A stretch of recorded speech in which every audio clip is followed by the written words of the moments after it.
दोस्तों, सुकन्या समृद्धि योजना तो आप सभी जानते होंगे और ये भी जानते होंगे कि यह योजना सिर्फ बेटियों के लिए है। इस योजना से बेटियों का भविष्य आर्थिक रूप से मजबूत बनाता है। बेटियों के लिए बहुत बढ़िया ऑप्शन है। सुकन्या समृद्धि योजना सरकार ने 5 बदलाव किया है। अगर आप भी अपनी बेटी के नाम पर अकाउंट खुलवाया है या खुलवाने का सोच रहे हैं तो नया बदलाव क्या हुआ है आपको जानना बहुत जरूरी है। यह वीडियो बनाने का मेरा मकसद यही है कि कुछ लोग बदलाव को नहीं जान पाए हैं, उस लोगों के लिए यह वीडियो देखना बहुत जरूरी है। दोस्तों, वीडियो पसंद आए तो एक लाइक सब्सक्राइब करना ना भूलिएगा। आइए विस्तार से जानते हैं। इस योजना में पहला बदलाव यह हुआ है कि अब 3 बेटियों के नाम पर अकाउंट खुलवा सकते हैं। इसमें पहले सिर्फ 2 बेटियों के नाम पर अकाउंट खुलवाने का प्रावधान था, यानी पहले नियम में सिर्फ 2 बेटियां के खाते पर 80C के तहत टैक्स छूट का फायदा मिलता था। तीसरा बेटी होने पर टैक्स छूट नहीं दिया जाता था, लेकिन नए नियम के तहत अब 3 बेटियों पर टैक्स छूट दिया जाएगा। वह कैसे?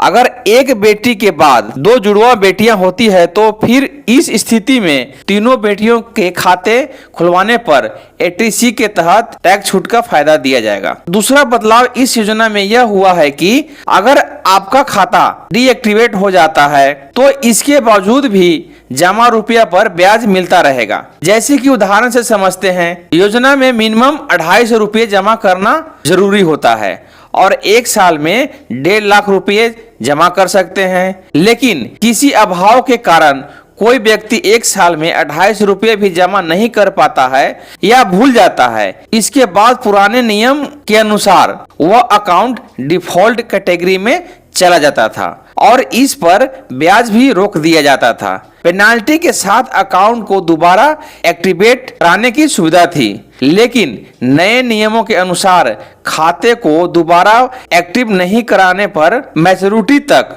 अकाउंट में जमा राशि पर ब्याज मिलता रहेगा। पहले ऐसा नहीं था। दोस्तों, तीसरा बदलाव इस योजना में यह हुआ है कि उम्र सीमा को बढ़ा दिया गया है, यानी 10 साल से बढ़ाकर 18 साल कर दिया गया है। उदाहरण से समझते हैं, पुराने नियम में बेटी को उम्र 10 तब ही ऑपरेट कर सकते थे, लेकिन नए नियम में उम्र को बढ़ाकर 18 साल तक कर दिया गया है, यानी 18 साल से पहले बेटियां को खाता ऑपरेट करने की मंजूरी नहीं होगी। 18 साल की होने पर बेटी को अकाउंट सौंप दिया जाएगा। दोस्तों, चौथा बदलाव यह हुआ है कि गलत ब्याज वापस नहीं होगा। जैसे कि पहले का नियम यह था कि गलत ब्याज क्रेडिट हो जाने पर उसे वापस ले लिया जाता था, लेकिन नए नियम में अब ऐसा नहीं होगा।